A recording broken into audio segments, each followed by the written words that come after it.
मेरा नाम doctor John Watson है। आज रात मैं आपको ले चलता हूं डेवन के वीरान और भूतिया जंगलों की तरफ, जहां मैंने एक ऐसी हकीकत देखी जो आज भी मेरी रगों में खौफ भर देती है। सब कुछ एक धुंधली सुबह लंदन के 221 बी बेकर स्ट्रीट पर शुरू हुआ। शर्लॉक होम्स अपने कमरे में एक अजीब सी छड़ी का जायजा ले रहा था। उसकी आंखें हमेशा की तरह तेज और सोच में डूबी हुईं। मुझे लगा यह भी एक मामूली केस होगा, लेकिन फिर डॉक्टर मॉर्टिमर आया। उसके हाथ कांप रहे थे। उसने हमें बास्करविल खानदान के पुराने बदशगुनी किस्से सुनाए। उसने एक पुरानी दस्तावेज से पढ़ना शुरू किया। आवाज में खौफ था। एक भयानक आग की तरह चमकता कुत्ता बास्करविल खानदान का पीछा करता है। सर चार्ल्स बास्करविल की लाश मूर पर मिली। चेहरा दहशत से बिगड़ा हुआ था और उसके पास एक ऐसे कुत्ते के निशान जो इंसानी सोच से बाहर थे। होम्स ने हमेशा की तरह शक किया, लेकिन उसकी आंखों में भी एक साया था। फिर कनाडा से सर हेनरी बास्करविल आया, नया वारिस। बहुत बहादुर था, लेकिन जल्द ही उसे एक खत मिला, मूर पर मत जाओ। यह खत किसने भेजा और क्यों कोई चाहता था कि सर हेनरी बास्करविल हॉल ना जाए? होम्स ने मुझे डेवन भेजा सर हेनरी की हिफाजत के लिए। मेरा काम था सब कुछ देखना, सुनना और लिखना। मुझे लगा मैं तैयार हूं, लेकिन मूर की असल हकीकत ने मुझे हिलाकर रख दिया। वो जमीन वीरान, बेपनाह और खौफनाक थी। धुंध ऐसे चलती थी जैसे कोई जिंदा चीज हो, हर कोने में राज छुपा हो। बास्करविल हॉल के नौकर मिस्टर और मिसेस बैरीमोर हमेशा घबराए रहते, चुपके से इधर उधर देखते। हमारे हमसाए भी अजीब थे।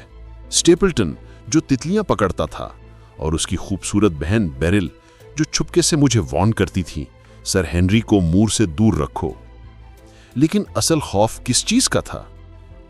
एक रात मैंने पहली दफा वो आवाज सुनी, एक लंबी दर्द भरी चीख जो मूर पर गूंज उठी। ये हवा नहीं थी, ये कोई आम कुत्ता नहीं था। क्या ये वही हाउंड था या मेरा जहन मुझे धोखा दे रहा था? मैं रोज अपनी डायरी में सब कुछ लिखकर होम्स को भेजता रहा। हर रात खौफ बढ़ता गया। आखिर मुझे पता चला कि बैरीमोर्स एक भागे हुए कैदी सेल्डन की मदद कर रहे हैं, मिसेस बैरीमोर का भाई। लेकिन असल खतरा अभी भी धुंध में छुपा था। एक शाम मैंने चांद की रोशनी में एक साया देखा, टॉर पर खड़ा था। क्या यह हाउंड था या कोई मुझे देख रहा था? दिन गुजरते गए और मूर का माहौल और भी खौफनाक होता गया। सर हेनरी कोशिश करता रहा कि जिंदगी आम रहे, लेकिन हर कदम पे खौफ का साया था। गांव वाले भी अब रात को मूर की तरफ नहीं जाते थे। एक दिन मैं स्टेपल्टन के पीछे मूर पर चला गया। वो दिखावा करता था कि दोस्ती कर रहा है, लेकिन उसकी आंखों में कुछ और ही था, एक छुपा हुआ राज।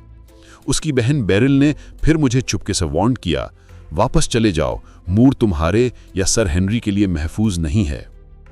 अब मुझे शक होने लगा कि हाउंड की कहानी को कोई अपने फायदे के लिए इस्तेमाल कर रहा है, लेकिन कौन और क्यों?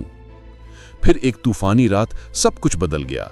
सर हेनरी ने स्टेपल्टन के घर से अकेला वापस आने का फैसला किया, मेरी मना करने के बावजूद। धुंध गहनी थी।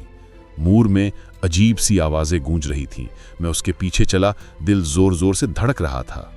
अचानक एक दहशतनाक हॉल ने खामोशी तोड़ दी। धुंध से एक भयानक सा साया निकला, एक बड़ा स्याह कुत्ता। उसकी आंखें चमक रही थीं, मुंह से झाग टपक रहा था। सर हेनरी वहीं जम गया, दहशत में। मैंने अपना रिवॉल्वर निकाला, लेकिन हाथ कांप रहे थे। उसी वक्त होम्स अंधेरों से निकल आया। उसकी आवाज पुरसुकून लेकिन तेज थी। हम दोनों ने मिलकर उस हाउंड पर गोलियां चला दी। हाउंड गिरकर तड़पने लगा। करीब जाकर देखा तो वो और भी खौफनाक था, एक बड़ा मस्टिफ जिसके बाल पर फास्फोरस लगा था ताकि वो अंधेरे में चमके। होम्स ने सब कुछ समझाया। स्टेपल्टन असल में एक खोया हुआ बास्करविल था, जो सर हेनरी को मारकर जायदाद पर कब्जा करना चाहता था। उसने हाउंड को ट्रेन किया, उस पर फास्फोरस लगाया और पुरानी कहानी का फायदा उठाकर सबको डरा दिया। लेकिन क्या खतरा खत्म हो गया था या मूर अब भी कोई राज छुपा रहा था? स्टेपल्टन ने भागने की कोशिश की, लेकिन ग्रिम्पिन मायर के दलदल ने उसे निगल लिया। उसकी लाश कभी नहीं मिली। सर हेनरी बच गया, लेकिन मूर का खौफ उसकी आंखों में हमेशा के लिए बस गया। बास्करविल हॉल में होम्स और मैं आग के सामने बैठे थे। केस बंद हो चुका था। लेकिन बाहर हवा की चीख और धुंध की थपथप अब भी सुनाई देती थी। मैं सोचता हूँ कितनी और कहानियां होंगी जिनमें सच्चाई किसी पुरानी बदशगुनी के पीछे छुपी हो। कितने खानदान अब भी खौफ के साए तले जी रहे हैं। और इस तरह द हाउंड ऑफ द बास्करविल्स की दास्तान अब भी जिंदा है। लेकिन अब मैं आपसे पूछता हूं, क्या ये असल में कोई बद्दुआ थी या इंसान के दिल का अंधेरा? मैं हूं डॉक्टर जॉन वॉटसन और मैंने वो सब बताया जो मैंने देखा। लेकिन क्या आप मुझ पर यकीन करते हैं? क्या आप रात के अंधेरे में मूर पर चलने की हिम्मत रखते हैं जब आपको पता हो कि धुंध में अब भी हाउंड छुपा हो सकता है?